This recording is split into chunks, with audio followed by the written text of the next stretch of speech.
Les amis, c'est comme ça, j'espère que vous allez bien. Et aujourd'hui, au vu de cette petite display Soleil et Lune de base, de quoi on va parler? De Soleil et Lune de base. Bah franchement, tu l'auras compris. Alors tu le sais, si tu me suis depuis un petit moment, des displays, j'en ai très très très peu dans la collection. Mais celle-ci, je ne pouvais pas ne pas l'acheter puisque je l'ai commandé tout simplement en fin d'année 2020 pour la somme astronomique de 99 euros. Voilà.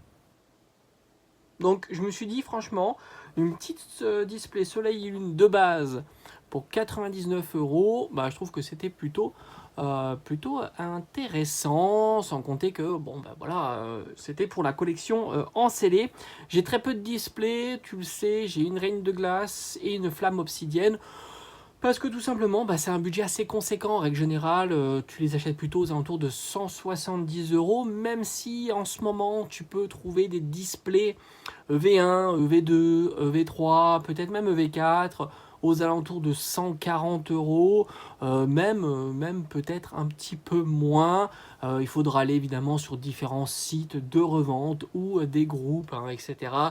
Tu en as certainement plus l'habitude que moi parce que c'est vrai que c'est des items que je recherche beaucoup moins dans la collection. À voir si peut-être de temps en temps je ne m'orienterai pas sur ce type d'item. Pourquoi? Bah déjà parce que c'est vrai que ça se garde assez facilement dans le sens où ça se range assez facilement. C'est plutôt petit et compact, mais j'aime pas trop parce que le scellage s'abîme assez facilement aussi. Et je préfère prioriser, tu vois, dans ma collection, des items comme ça ou des items comme ça. Les budgets sont alloués sont plus petits et ça se range encore plus facilement. Mais là n'est pas la question de la vidéo, évidemment, tu l'auras compris, même si c'est vrai que j'aime bien parler un petit peu de tout. On va parler de Soleil et Lune de base et de voir un petit peu la série ce qu'elle propose, les items scellés ce qu'ils proposent, et en même temps tu feras une comparaison toi-même de EV1, de épée bouclier 1, et aussi de Soleil et Lune 1, alors de base à chaque fois, et tu verras qu'il y a un gap astronomique entre évolution écarlate et violet et Soleil et Lune de base, écarlate et violet de base et Soleil et Lune de base.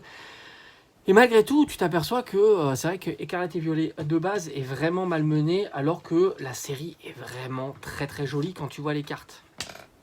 Rappelle-toi ces petits boosters là à 3 euros. Oui, alors c'est même pas parti vite. Et dis-toi que là, dans quelques jours, il y a les soldes. Je croise les doigts pour trouver du Pokémon. Et je te ferai une vidéo pour te dire un petit peu ce que j'en penserai, évidemment, de tout ça. Je te suivrai au fil de l'eau, les différentes boutiques, les soldes, voir si on peut trouver du Pokémon. Alors, on va revenir sur Soleil et Lune de base. Alors déjà, donc sorti en 2017, début 2017, février 2017, 163 cartes, 14 cartes secrètes. Et là, ne sois pas surpris, la rareté la plus haute pour cette série, c'est la Rainbow.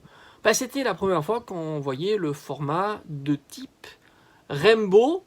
Et bon, moi je suis pas un grand fan de la Rainbow, mais je pense qu'à cette époque-là, je devais être plutôt très content de voir ce format-là. Et il y avait aussi les Gold Items. Bon, bah ça c'est dommage parce qu'on préfère quand même les Gold pas objets, mais les Gold plutôt Pokémon. Mais ils avaient commencé par les Gold Items et énergie. Donc par conséquent, les cartes à aller chercher dans cette série-là sont les Rainbow et les Gold. C'est comme ça. Donc 14 secrètes, principalement des Rainbow, un petit peu de Gold. Et après, on retrouve des ultra rares classiques sous forme de GX et de GX Full Art et quelques cartes dresseurs. Donc il n'y a pas grand chose, autant te dire, dans la série.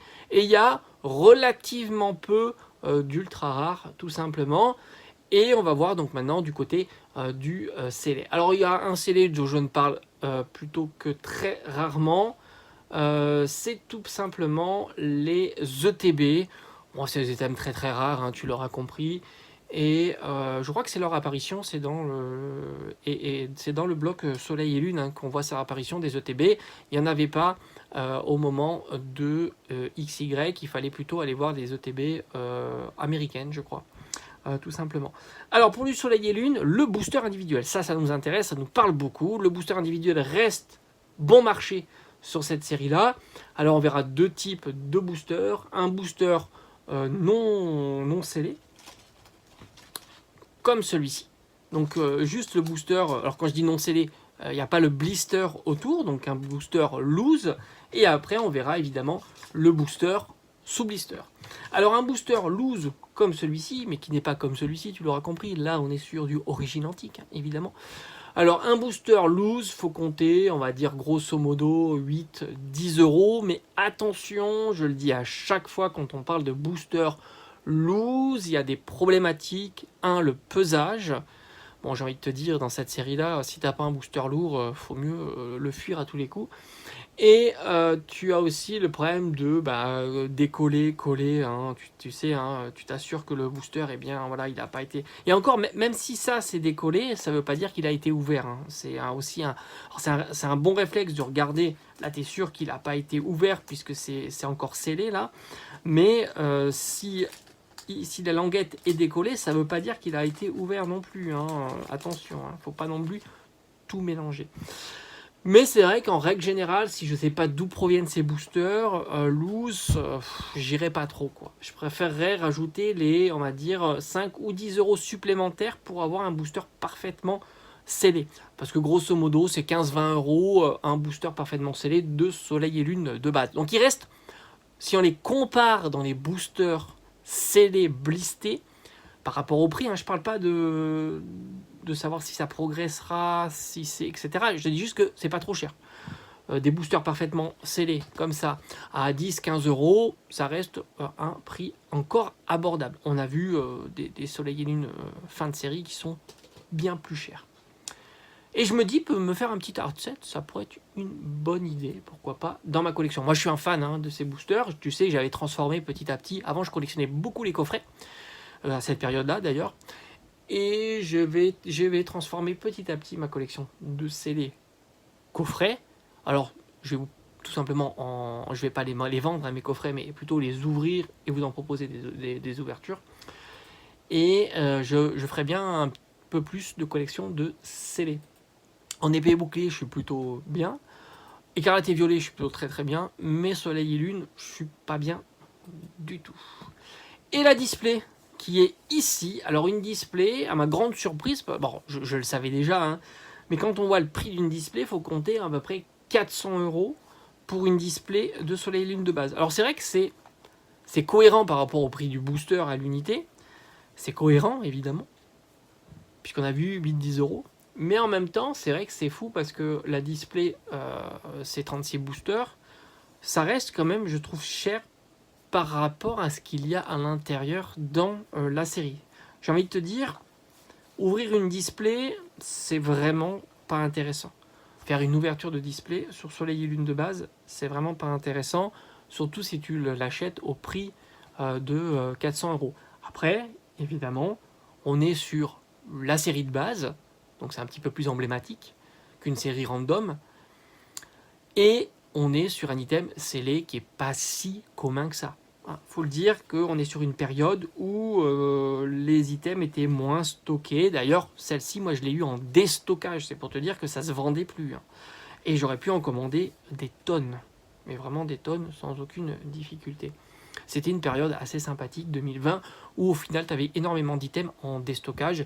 Et j'avais acheté des coffrets, des tripacks, des boosters individuels, tout un tas de séries de soleil et lune pour au moins 50% sans trop de difficultés, ou pas loin de 50%. Là, on était un peu moins de 50%, parce que je pense qu'une display, on était toujours dans les 170-180 euros, mais sur les autres, les tripacks, les coffrets, on était vraiment à 50% du prix standard, ou 40% du prix standard. Donc c'était une époque sympathique. Alors à voir si ça va revenir, moi je pense que oui, hein, mais on n'est jamais à l'abri de rien. Donc voilà, scellé, un booster loose 8-10 euros, une display, donc forcément 10 euros x 36, bah, t'es à 400 euros, un peu moins, mais voilà. Et un booster scellé, on dirait en 15-20 euros, mais plutôt 20 euros, parce que c'est vrai que le booster scellé, c'est vraiment l'item qui, je trouve, performe le mieux, on va dire, dans le sens où est même meilleur qu'une display en règle générale, hein, tout simplement. Et tu le sais pourquoi, il y a beaucoup d'avantages à ça. Alors maintenant, là, on est sur les cartes. Alors, évidemment, quand tu ouvres, parce qu'on peut faire de l'ouverture, hein, ça peut être sympa. Moi, j'ai des boosters loose d'ailleurs que je vais garder comme ça, et je ferai peut-être une ouverture ou deux que j'avais gardé comme un petit peu mes boosters destinés au culte et d'autres. J'ai même aussi du Soleil et Lune type Alliance Infaillible, etc. en loose. Alors peut-être que j'en ferai une petite ouverture. Si tu ouvres ça, tu vas essayer de chercher évidemment les Rainbow, parce que c'est quand même les cartes les plus chères de la série. Mais là, tu verras qu'elles sont vraiment très bon marché. Alors même les protagonistes, et comme ça tu t'aperçois que même les Pokémon, les nouveaux Pokémon du bloc, un peu comme on a vu Zacian Zamazenta pour épée bouclier, comme on voit aussi Miraidon Corédon pour écarlate et violet, là on avait Solgaleo et Lunala, qui sont d'ailleurs présents sur la box. Est-ce qu'il est là, Lunala? Lunala, Solgaleo. Et là tu t'aperçois que même ces cartes-là, en version Rainbow, secrète, ben, c'est pas des cartes très très chères. Tu peux les trouver grosso modo pour une vingtaine d'euros pour le Lunala, et Solgaleo, j'ai envie de dire c'est pareil, une vingtaine d'euros. Donc pour une secrète Rainbow qui doit certainement tomber assez difficilement et pas très régulièrement, bah, c'est très très peu cher, sans compter qu'on commence à être sur une série ancienne, parce qu'on est en 2017, début d'année 2017, donc c'est une série qui commence à dater, hein, qui a 7 ans maintenant. C'est loin d'être récent. Et même les gros Pokémon de cette série, populaires, qu'on a l'habitude de voir, on a du Loclas, on a du Mentali, on a du Noctali, et bien là aussi, c'est assez décevant. Le Loclas tourne péniblement aux alentours de 20 euros, là aussi, franchement, pour un Loclas Rainbow, je trouve ça bon marché. On a un Mentali qui est aux alentours d'une quarantaine, cinquantaine d'euros, et on peut même avoir le luxe d'avoir un Noctali gradé pour ce prix-là. Donc ça, c'est vraiment top. Autant sur une carte à 20 euros, c'est toujours compliqué d'avoir de la gradation, parce qu'une gradation coûte déjà 10 à 15 euros. Mais sur des cartes un peu plus chères, souvent, bah, tu t'aperçois que tu peux avoir de la gradation. Donc tu peux avoir des cartes gradées pour ce prix-là, ce qui est assez fou. Et enfin, le Noctali qui a tendance toujours à faire exploser les compteurs. Un Noctali, on a l'habitude, hein, souvent quand il est en full art, en alternative, en TG, etc., il est toujours plus cher. Bah là, au final, ça marche pas tellement, puisqu'on le trouve aux alentours de 40 à 45 euros pour une Noctali. Alors évidemment, je te donne des tarifs sur des cartes qui sont near mint, et on peut, on va dire, avoir une confiance plutôt bonne sur ces séries-là, puisqu'il y a quand même pas mal de quantité, parce que j'ai l'impression qu'on a vu du Soleil et Lune encore assez longtemps. On peut même encore en trouver dans des coffrets qui sont pas si vieux que ça. Il y a eu pas mal de recyclage sur Soleil et Lune de base. Donc j'ai envie de dire, bon, après c'est toujours pareil, il faudra davantage demander de photos, plus que sur des séries, on va dire, plus récentes, évidemment, mais ça, je t'en ai déjà parlé. Plus la série est ancienne, et surtout avant 2021, donc là, c'est le cas, mais on a eu quand même beaucoup de boosters, même, je pense, en 2021, on avait des boosters Soleil et Lune de base. Il faudrait regarder nos coffrets hein, qu'on a eu sur épée bouclier, mais je pense que du Soleil et Lune de base, on en a eu quand même beaucoup. Et puis tu t'aperçois que même là, 8-10 euros, tu as beaucoup de Soleil et Lune de base qui circulent. C'est pas une série très compliquée à trouver. Donc normalement les cartes devraient être assez propres. Pour les gold, donc items en règle générale, ça marche pas très très bien. Moi je me souviens, j'avais eu l'Hyperball, il me semble, de cette série-là, et je me demande si j'ai pas eu aussi le Noctali dans une Pokébox. Et l'Hyperball est aux alentours de 20 à 25 euros. Donc là, c'est pour le coup, pour une carte gold item, on va dire, c'est un petit peu cher. Mais rappelle-toi, si tu te souviens de cette carte-là, elle valait à la sortie 50-60 euros sans trop de difficulté. C'est-à-dire qu'elle a bien diminué, évidemment. La Fable Ball est aux alentours d'une vingtaine d'euros. Le Motisma Dex, c'est moins de 10 euros, hein, grosso modo. On a Échange qui est aux alentours d'une vingtaine d'euros aussi, donc c'est plutôt pas mal. Il n'y a que le Motisma qui est plutôt bon marché hein, pour cette série-là. Et après, on a l'énergie, donc Psy et Métal, et il faut compter, on va dire, une petite quinzaine d'euros pour chacune. Et on a fait le tour là des cartes gold. Maintenant, en GX, il n'y a rien d'extraordinaire. Les cartes sont ultra pas chères, mais on va s'orienter quand même sur les full art. Alors tu t'aperçois que c'est tout simplement les versions non Rainbow, hein, des full art. Les full art, c'est les versions non Rainbow, donc on retrouve typiquement Mentali, Loclas et Noctali. Noctali, alors là je suis super surpris, hein, je t'avoue. Hein. On est aux alentours de 15-20 euros pour la full art. Là aussi, c'est quand même super bon marché. On est sur une full art, donc j'ai envie de te dire, les full art sont pas. Alors après, c'est une question de goût, mais elles sont pas si éloignées des full art de maintenant. Et tu t'aperçois que les prix n'ont pas bougé. Pourtant, il y a l'ancienneté et peut-être un peu plus de rareté que certaines full art plus récentes. 15-20 euros, bah, ça reste. J'ai envie de dire, pour une série qui a 7 ans, c'est pas si excessif que ça. Le Noctali, cette fois-ci, est un peu plus cher. On tourne, on va dire, aux alentours de 40 euros, 35-40 euros pour cette carte-là. Et l'Ocla, c'est une catastrophe vu qu'on est à 10 euros pour cette carte-là. Donc, force est de constater que vraiment, le set n'est pas si cher que ça à faire. Et on va regarder quand même Sol Galeo et Lunala juste pour le fun, mais on ne doit pas être très haut pour ces cartes-là qui tournent là aussi aux alentours de 10 euros pour ces full art. Après, il ne faut pas les sous-estimer. En règle générale, des cartes dresseurs, on peut avoir de bonnes surprises sur des cartes dresseurs si tu les possèdes évidemment, ou alors de mauvaises surprises si tu veux les acheter. Donc on va regarder là aussi les cartes dresseurs, surtout les cartes dresseuses qui ont tendance à valoir un petit peu plus cher et surtout avec les années.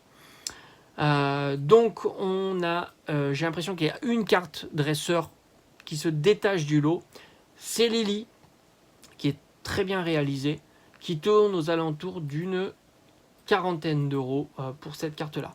Voilà, grosso modo, on a fait le tour de Soleil et Lune de base. Alors moi, de mon côté, j'ai envie de te dire, j'ai bien envie, comme tu le sais, hein, de continuer à compléter certains petits boosters individuels scellés. Mais là, j'ai pas envie de trop me précipiter, j'ai plutôt le temps et j'aimerais plutôt les voir en main propre. Hein. Bah, tu le sais, hein, c'est quand même plus sympa que tout simplement acheter. C'est les items qui peuvent être abîmés, craquelés. Tu sais, il peut y avoir des gros défauts qu'on voit pas en photo, donc je préfère m'assurer. Quand tu commences à acheter ce genre d'item, plus qu'une carte, même quand c'est envoyé par la poste, c'est toujours plus compliqué. Donc j'ai envie de te dire, je préférerais les acheter tout simplement que je les ai en main propre. Voilà. Allez, je te dis à bientôt. Ciao, ciao.